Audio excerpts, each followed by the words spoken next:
Their defense early on, I thought was exceptional. And then just a couple of rotations, a little bit late. Doug McDermott obviously stepped up big for them and had a tremendous game.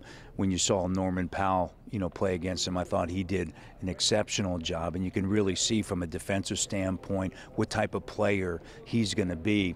And to me, those are kind of the moments that stick when you look at the summer league. One guy's having a really good game. Coach makes a change, makes an adjustment, puts somebody else on him, and what do you do against him? And I thought Powell did a great job. Now, looking beyond this game, you've got a good pulse on the league. What are people talking about when they look at this Raptors Summer League squad?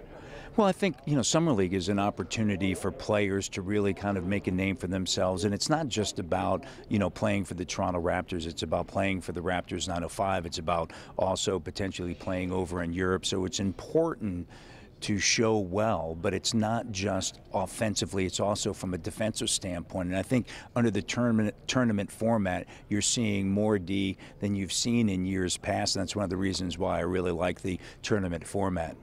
And what are you hearing in particular about Norman Powell? He seems to be the standout in this squad. It's really interesting for a second-round player. You talk to so many different people, that have been here for the last week watching him play, and everybody is really excited about what he can do. You look at his body, you look at his defensive ability, and, he has the potential to be a rotation player, which is so rare when you think about a second-rounder. But he is that guy that, may be ready depending upon obviously what happens out on the perimeter with this Raptors team. And if not, he's somebody that's going to continue to improve. And you can see if you can come in with one skill set and do something, and as we all know, if you can play D, Dwayne Casey's going to say, all right, let's see what you can do.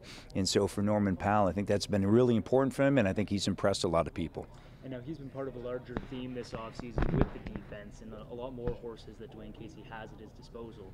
What do you think about the moves that Masai's been able to make this offseason, how it's strengthened the team so far? Well, big time. I mean, you go back 2 years ago, they were top 10 in the league in offensive rating, top 10 in the league in defensive rating, and when you go back to the first 31 games of this past season, they were 24-7, and their offensive rating was off the charts. But what was the one thing that we kept on hearing from Dwayne Casey?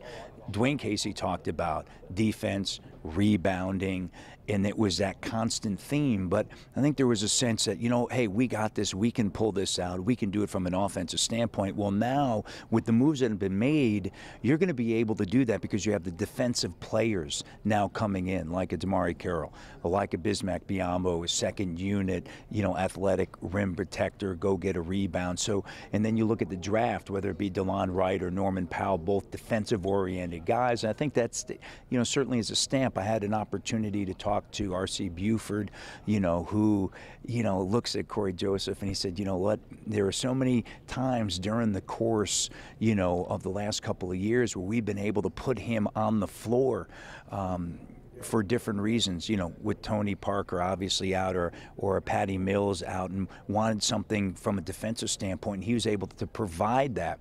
And I asked him, what was the thing that Corey did that really kind of earned the trust of the Spurs? He said 2 years ago he was, not playing, he was wearing a suit, and he went to Greg Popovich and said, send me to the D-League, I want to play. And he said that was ultimately when we knew, okay, this guy, gets it. He understands what it takes to get to the next level. And so, they really feel it's going to be an outstanding opportunity for him to be, with the Toronto Raptors. And I think from a defensive standpoint, he's going to be great. And then also for Kyle to have that, there, as somebody that provides something a little bit different, I think is also going to be a positive.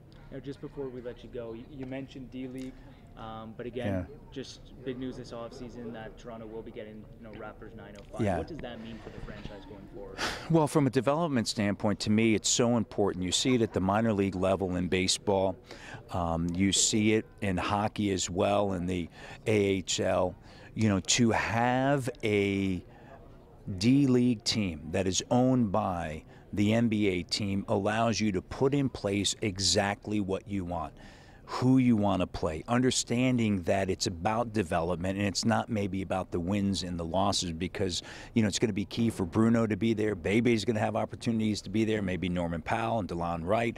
And the fact that it's going to be a 30-minute drive is also really key, because you're going to have the ability to be with the Raptors and practice with them. And then also, hey, if you need to go get a game in, you can do it. It's also from a rehab standpoint, from an NBA player, to have that proximity coming back from an injury, and that at your disposal, I think, is also extremely key. So I think it's just invaluable to have that opportunity next to, you know, the Raptors, and have the proximity being there, I think is just key.